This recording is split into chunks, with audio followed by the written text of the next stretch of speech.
So the two of them, they're frustrated. They're like, you know what? Look around us. Look around everyone in this restaurant. Everyone has an angry face on their phone. Everyone has an angry face. And if you also remember, people were loving their iPods, and they were loving their PDAs, and they were loving their flip phone, when they were hating their flip phones. I remember I was on pager duty for a Homeland Security project, and I would have the BlackBerry, I would have the cell phone, and the pager. And I was like, nerd level 5. That's right, I got 3 gadgets. What you got? And everyone was like, when am I gonna get my iPad phone?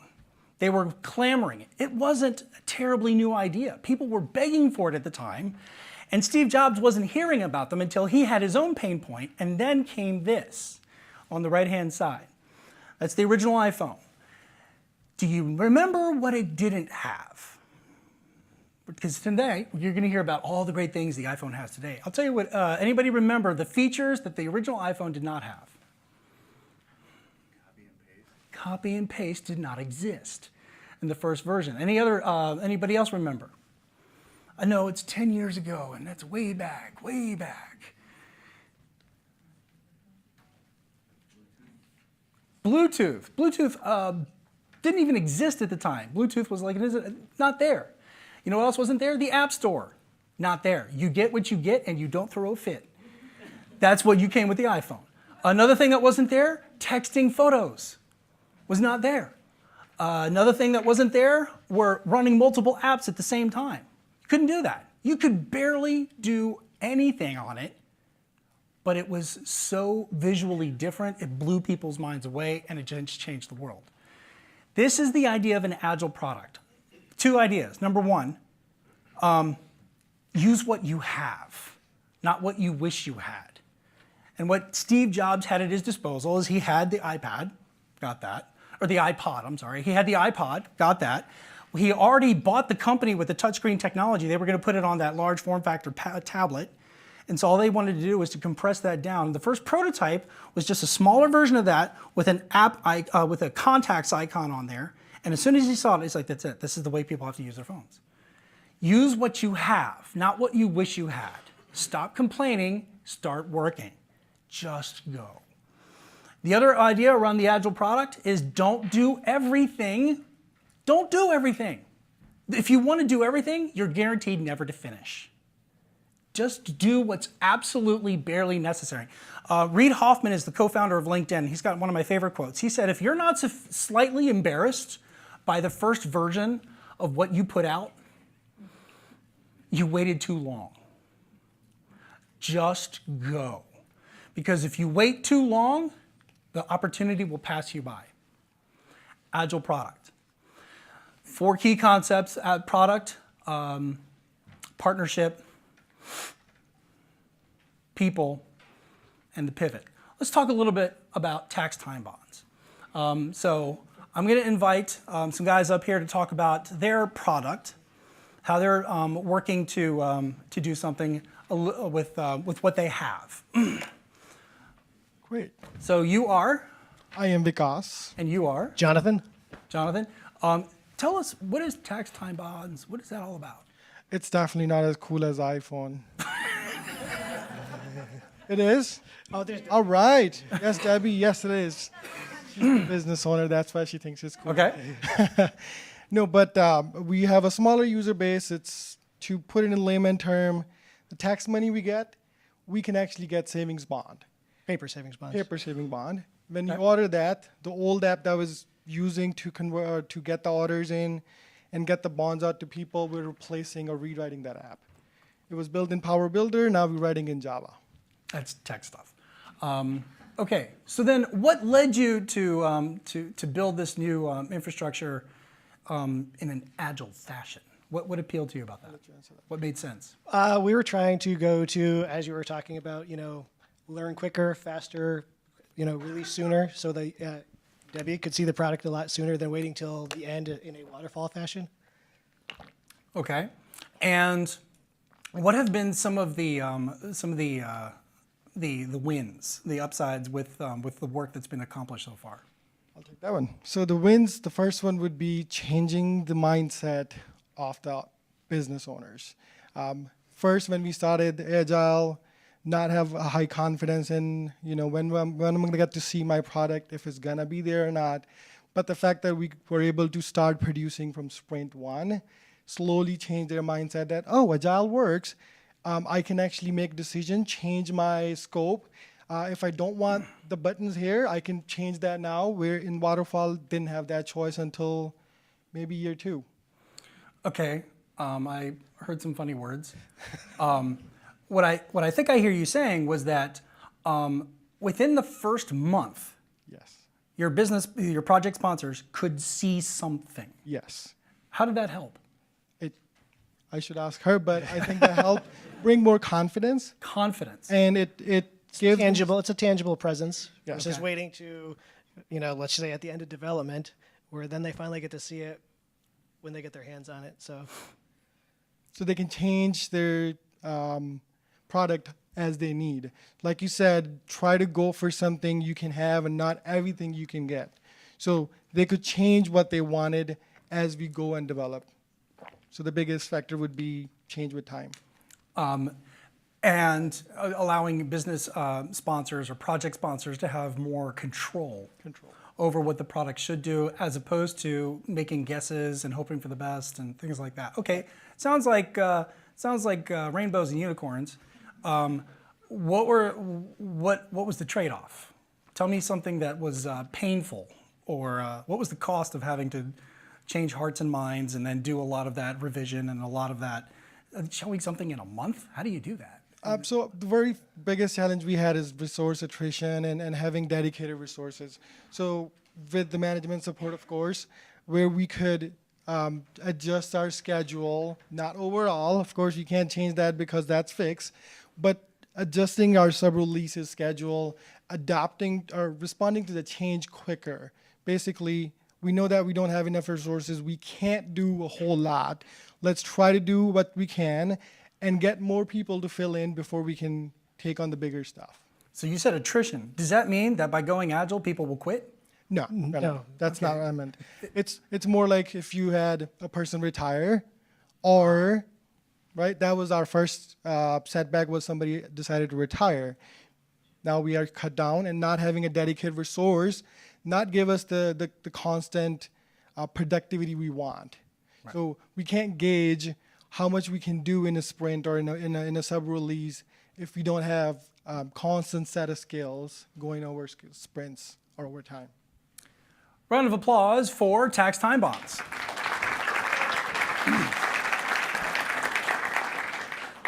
So what you hear is deliver something sooner rather than everything later.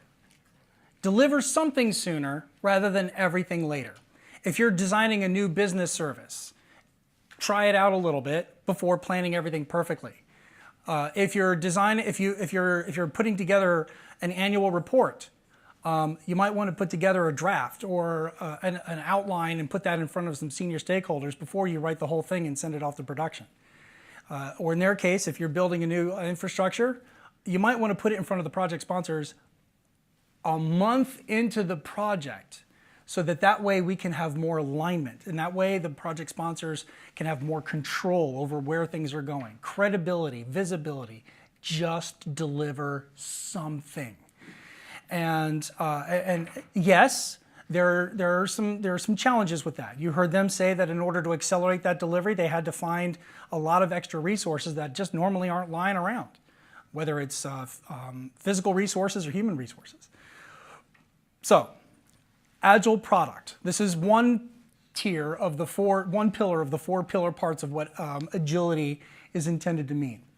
The other part is the people. And this is a fun story. This is Project Wiki. Everybody raise your hand if you've heard of Wikipedia. That's where I go for my teenagers' term paper resources. Have you heard of WikiSpeed? WikiSpeed is a team that entered into the Automotive X Prize back in 2010. And in 2010, a guy named Joe, he's the guy wearing the hat, Joe said, I'm a software engineer by day, car guy by night. I can do this. And the X Prize was intended to challenge the innovators out there. Could we build a car that gets 100 miles to the gallon and be street legal? Because at the time, the closest thing we had were really just motorized bicycles. They really weren't street legal.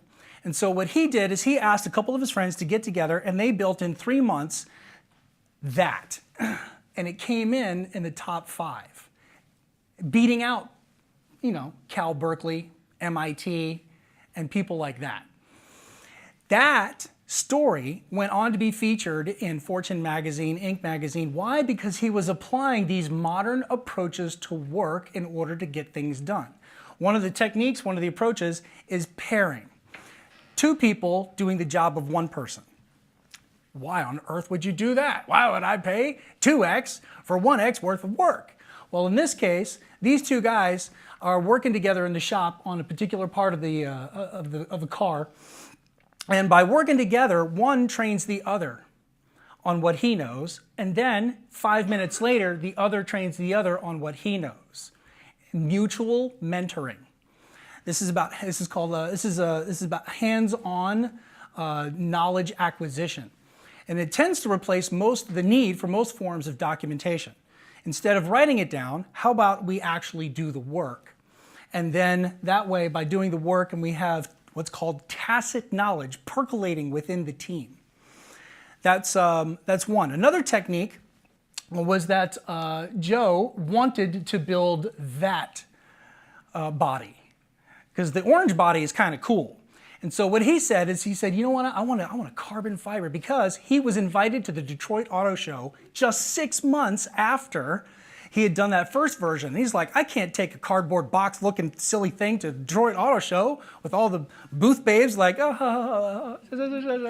then all the big rich, big belly guys. I can't go to there with that cardboard looking thing. But to do carbon fiber would take 6 months of lead time and cost $1 million for a carbon fiber body. What am I supposed to do? You know what he did? He took 2 days off of work and he went to composite school his own damn self. And then with that knowledge that he came back, he designed his own body using a CAD program that he downloaded off the internet in 30 minutes, and he built the prototype in 3 days for $300.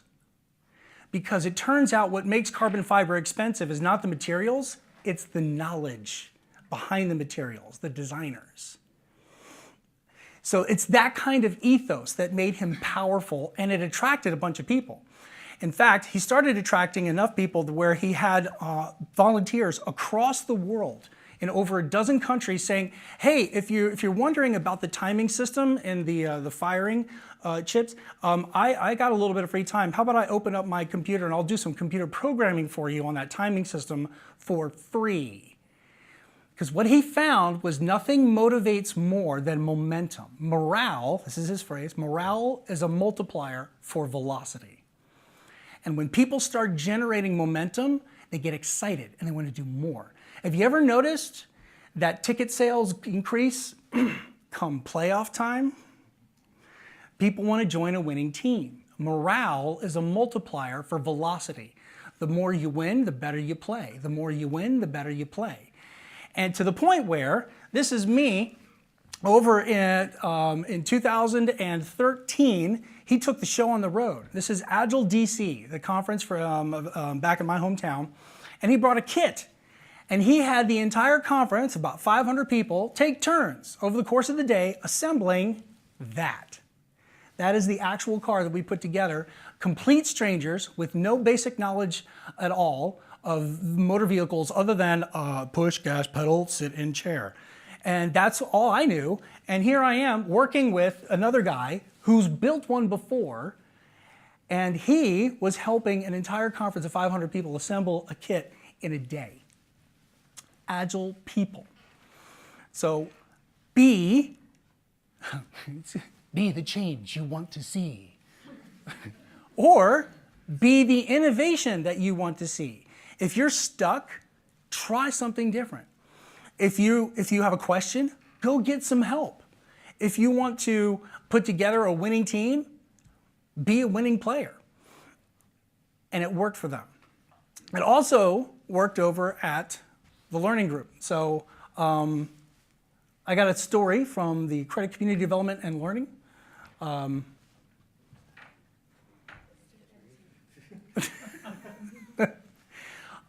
Well, that's, Your name is? My name's Stan Ponder.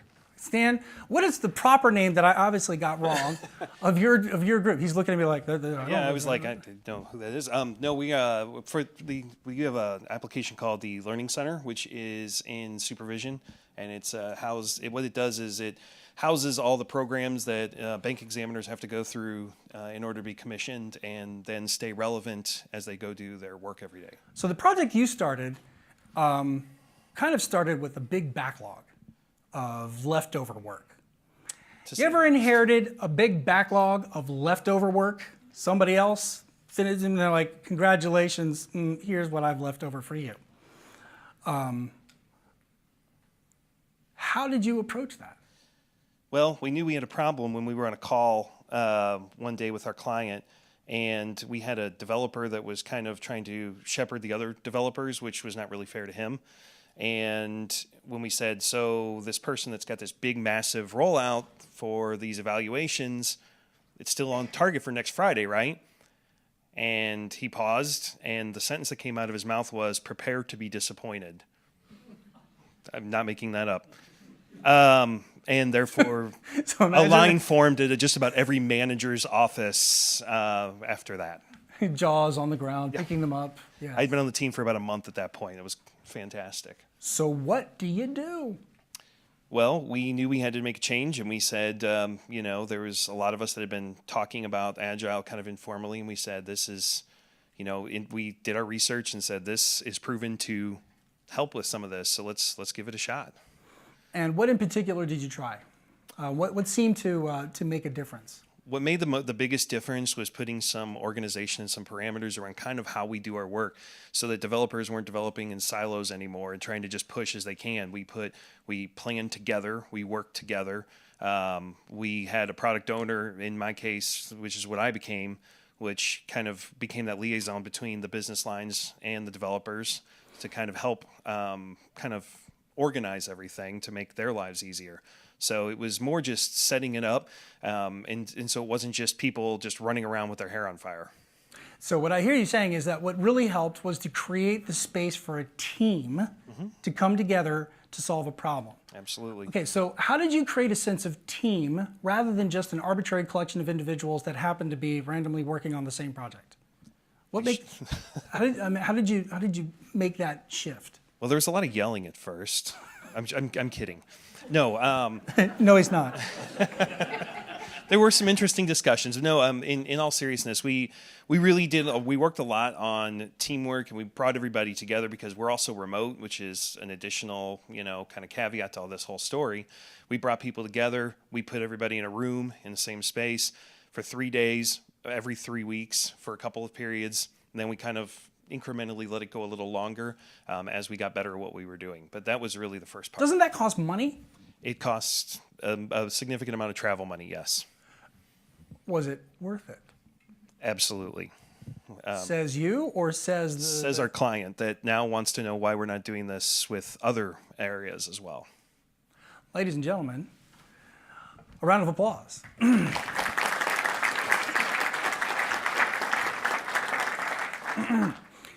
Building teams. If you ask 10 Agile people, 12 of them will say it's all about teams. That if you want to get something magical done, bring together the right people, and then magic will happen. Now, bringing together might mean that you're all working remote and you're all dialing in on Zoom or Skype, and you've got that whole Brady Bunch, like the square, a Hollywood square of heads. I'm doing the analysis. I'm doing the reports. I'm the only one in pajamas.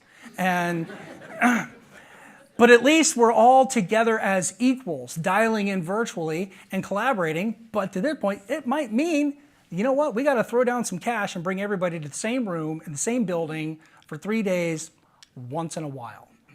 And so that's kind of like the yes and approach. That's a growth mindset.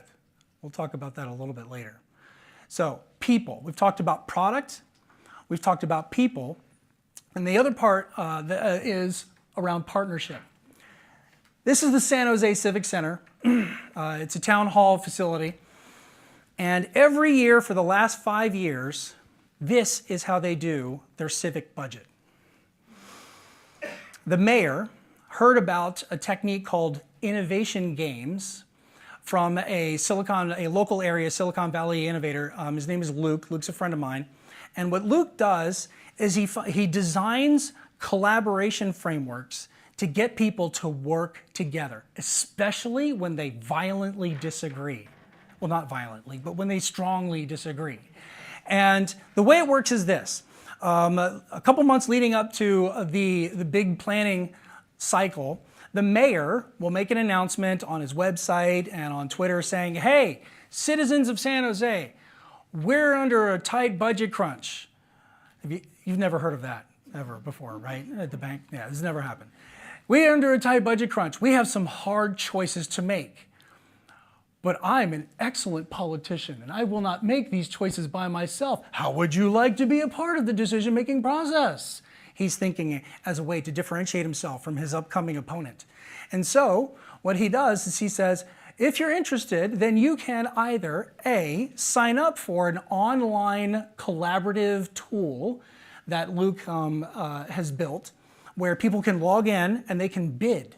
They're all given money, a fixed budget, if you were this member of the board of supervisors, or if you were this corporate donor, how much money would you give to another firefighter on the city staff? How much money would you give to filling potholes? Or would you instead give the money to giving all of our teachers a bit of a raise? What would you do with the money?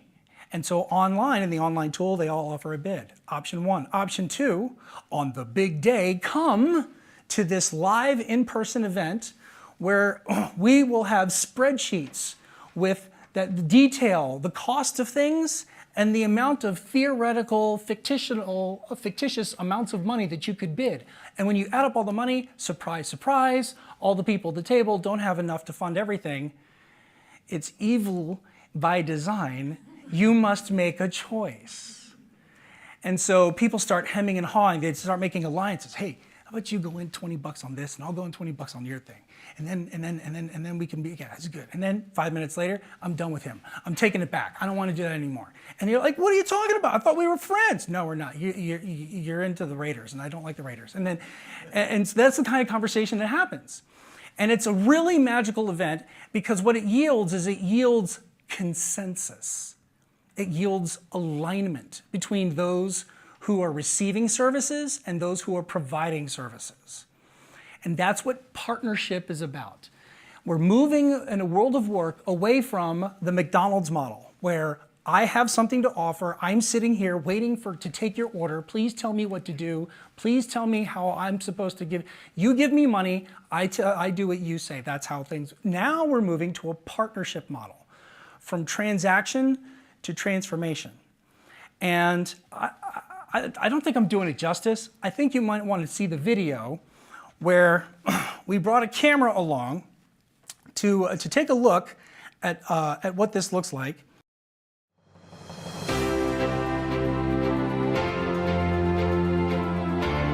We have to make really tough decisions when we're allocating funds or cutting services sometimes. And knowing what the community thinks is important, what the community's priorities are, is just critical to making good decisions.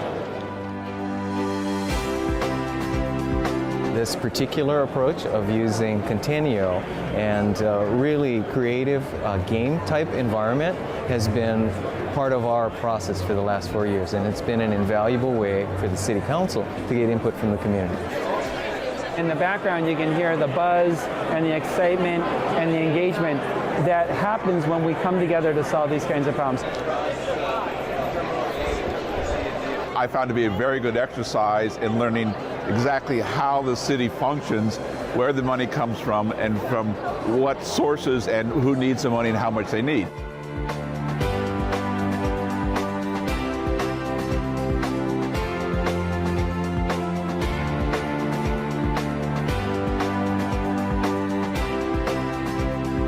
We have $68 million to spend. $68 million doesn't even touch the police budget. It doesn't even help. Not very much. The issues don't necessarily only affect adults because we use things like the community centers and the parks and the libraries. It is a viable way for the community to come together to really set priorities. It's more than increased availability of recreation and programming. It's safety. It's safety. It's a safe house for the youth in our area. That's what it's all about. This room was full of people who have opinions and they're not afraid to express them. It was a great experience. It got a little tense at times, but we all came together, everybody at our table. And how much do we have left in our allotment? Somebody needs to cough up $10 million if you want it. There's another $1 million. Sheriff's got another $1 million for road maintenance. That's another thing I like about this process, especially the online piece of it, is all you have to be is a resident of this city to be participative. You're explaining to other people why it's important to you. Silicon Valley innovation is more than just chips and software. It's this process itself. It was really good because we were allowed to discuss, and I really saw the viewpoints of their issues and their priorities, and they saw my priorities, and I think we came to a really good decision at the end. It's very helpful to us to know that what we're doing reflects the values and priorities of the community. The feedback you give us will be part of the decision-making process that the council will use in adopting our budget this year.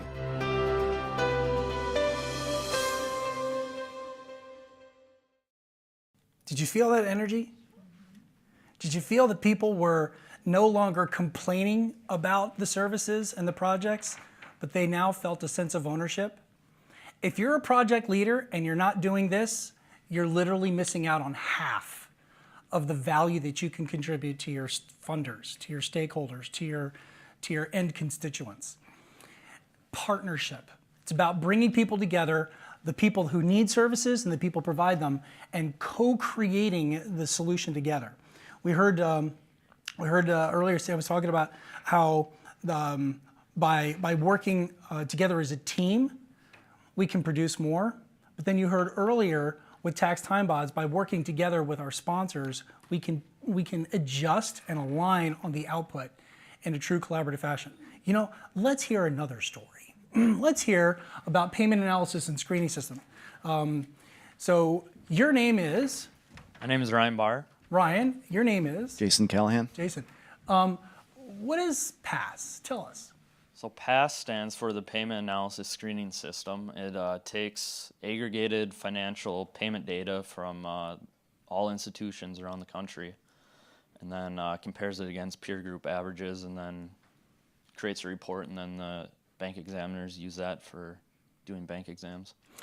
Okay, so what about the work that you guys were doing? What about that led you to consider an Agile approach? I think you had mentioned having an existing backlog that we inherited. We kind of ran into the same thing. Yes. Based on some improvements to the application, we had a kind of a hold on that backlog, so we had to get started on it and get some stuff done. So we adopted Scrum. Okay. Now, everybody's got a backlog of stuff they inherited. Everybody's got more work to do than time and people to do it. What about Agile helped you with that? Well, the process, that's something we could get stuff done quickly, you know, increments, sprints, something we could break into that backlog pretty quick. Okay. Using the new process. And then how did you guys kind of incorporate this idea of partnership, of customer collaboration over contract negotiation? So I'm the product owner. I came on board about 6 months after Agile was incorporated. Okay. I looked at the product backlog. I think there are almost 100 items on there. But going through and being able to prioritize and assign points to each item. Because PASS is a continuing project, so there's not really an end date. But being able to take the individual items off the backlog and kind of keep those as our individual projects. So making choices. Mm-hmm. All right, that sounds like you're picking winners and losers. Well, I take input from, there's a user group across the Federal Reserve. Okay. I kind of head that group up. I think there's about 50 people in the user group. So the individuals of the user group are the people that actually use this application. And then we have quarterly meetings. So similar to what we saw here, where you get those people together and you ask them, okay, we can only do so much. Yep.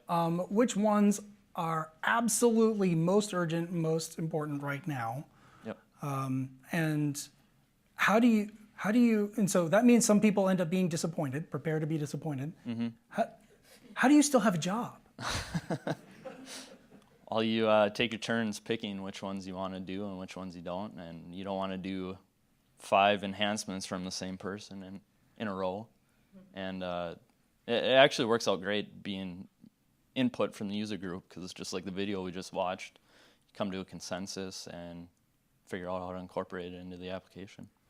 And so from a project team perspective, people that are doing work, how does it help when you've got somebody who's willing to go and actually talk to the end constituents and stakeholders about what's to do, and then choosing what to do and what not to do in the short term? How does that help you do your job? Well, you get that direct pipeline from the end user. How are they using the application? And, you know, what improvements they'd like to see, and that's something you can turn around quickly. And they can see the value in that. So it makes you able to deliver results even sooner. Right. Round of applause for the past team.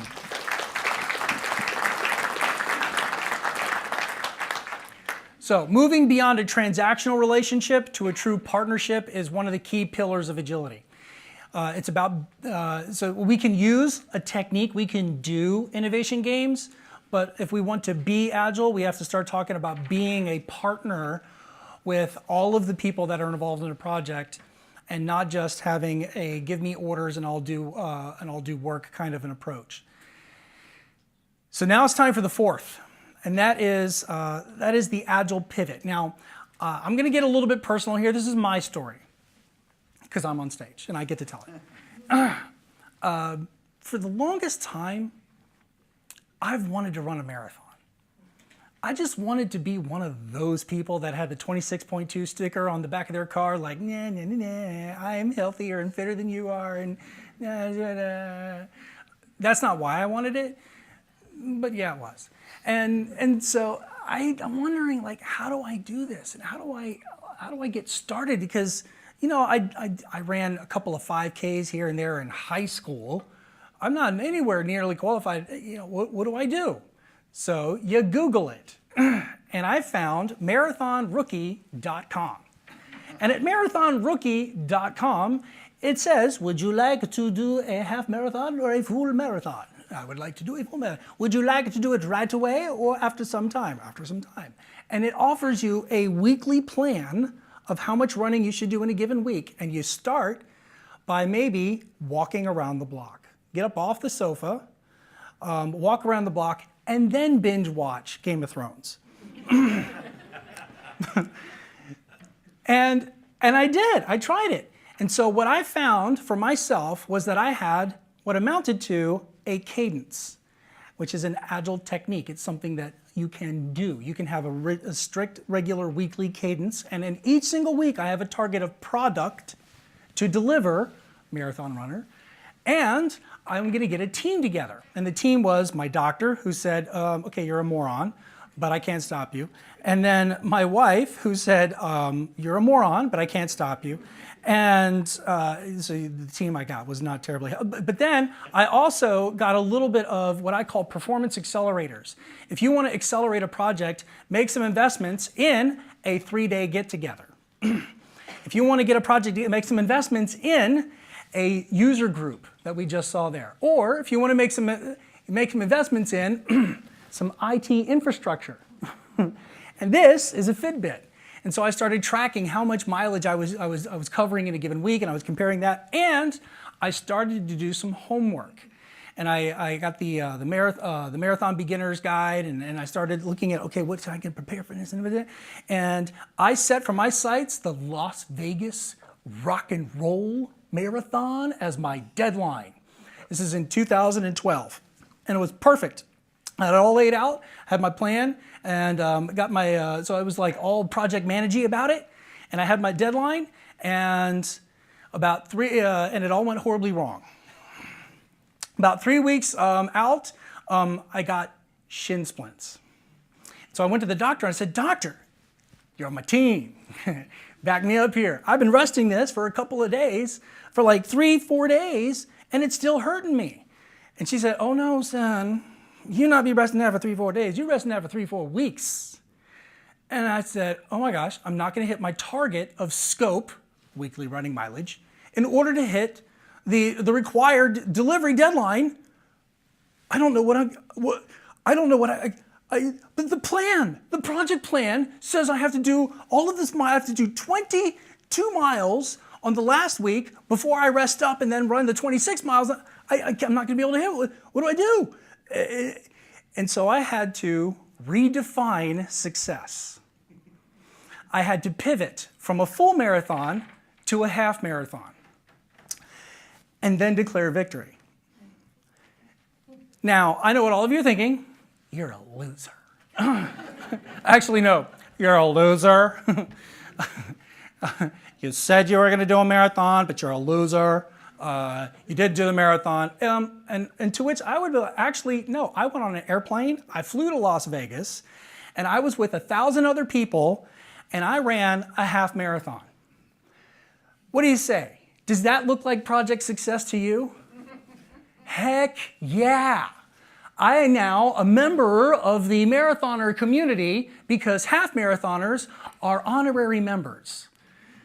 And when I went to the expo center, and let me tell you, the shoe vendors, they don't care how far you're running. Would you like to buy a shoe? Would you like to buy a shoe? Or the sweat, or the things that you eat while you run for an extended amount of time. One of them by Gatorade is called goo.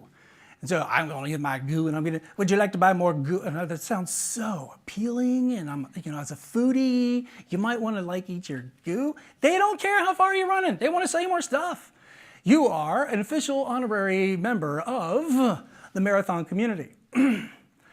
But then I learned. And what I learned was that I needed to be consistent with my running. I was a little bit, walk around the block, binge and watch Game of Thrones, and then I'm like, oh, it's okay, it's good enough for now, and then shin splints. So the next year, I said, you know what? How about this? How about I readjust the scope, and I readjust the plan, and I choose the world's easiest marathon. This is the C&O Canal along the Potomac River in Washington, D.C., and there's the Potomac River Running Company, and they host a marathon on this trail. It's a national park twice a year, and it is flat, and it is crushed gravel, and it is covered by foliage, and it's along the Potomac River. It's amazing. And they literally call themselves the world's easiest marathon. You do 3 miles up, you do 6 miles up, 6 miles back, 6 miles up, 6 miles back. And so I fixed that. And then I told my wife, I said, okay, so thank you so much for being my teammate this time. Or last time in Vegas, we ran the half marathon together. And I said, you're going to need to do it again. So she ran the half marathon. She was my pacer for that one. So what worked before, use it again. And then I had this running plan. This time I stuck to it. And I used the same thing. Only this time I changed my venue. And second time is a charm. And so at the end of 2013, November 2013, 2 full years after I started, I finally finished the marathon, only after I failed miserably the first time. It's all about how you frame failure. Was it failure with me running with 1,000 people in Vegas at midnight with the Bellagio, with the water fountains, and then hitting the blackjack tables? I don't think that's failure. I think that was pretty smoking awesome. So how do you frame failure? And it turns out that there's actually a cognitively interesting question. How do you frame failure? Anybody seen this book before? Mindset by Carol Dweck. If you haven't, pick it up. It will change your life. It will change the way you raise your children. It will change the way you talk to your spouse. It will, in the book, Carol Dweck aggregates a ton of research around, is failure and mistakes, are they a statement of who you are, or a statement of who you can become. And one of the experiments that was done that she popularized is out of Michigan State. And these Michigan State researchers started tracking MRIs of the brain during very regimented exercises that were designed to make the participants fail. And those who had this scan on the right-hand side visibly perceived the failure differently than those who have brain scans on the left-hand side. And they were asked to assess, what do you feel about this? And it's just frustrating. It's just stupid. Or it was actually kind of strange and challenging and curious. So the words that they used revealed a little bit about the attitude that they brought to the activity. Here's what's most interesting. The people who exhibited a growth mindset scored higher on the second try.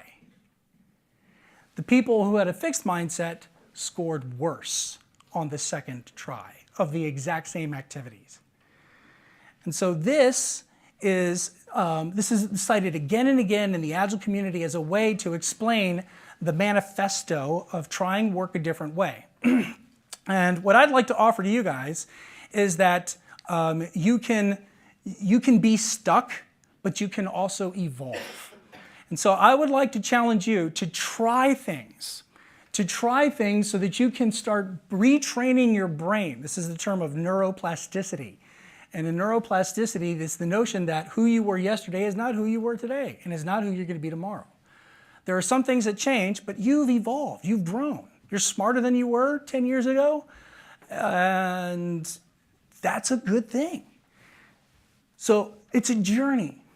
And as part of the journey, you want to evolve over time by trying things. You're not going to get it right the first time. You will fail forward. Fail forward. Now, one way to do that is to start changing the way that you talk about things. And I need a little bit of help here. I need all of you to help me kind of retrain my brain. So I'm going to say something negative, and then you're going to say something positive to help me retrain my brain. So I'm at work, and I'm doing it, and then it's just this. I can't give you a process waiver. I can't give you that. This is just how things have always been done. And everybody says, no, supervisor. No, you're just giving me too much work. This is just too hard. Everybody says. Oh no, I made a mistake. Don't tell anybody, because then they might give me a frowny face. And it's just really, I can't believe I did this. I'm a horrible person. Everybody says. And then we had a plan. And you didn't stick to the plan. And if you didn't stick to the plan, then everything's wrong and it's not going to work out. Everybody says. This is a growth mindset. It's not just about where you are, but it's about are you here or are you here? Here's the reality.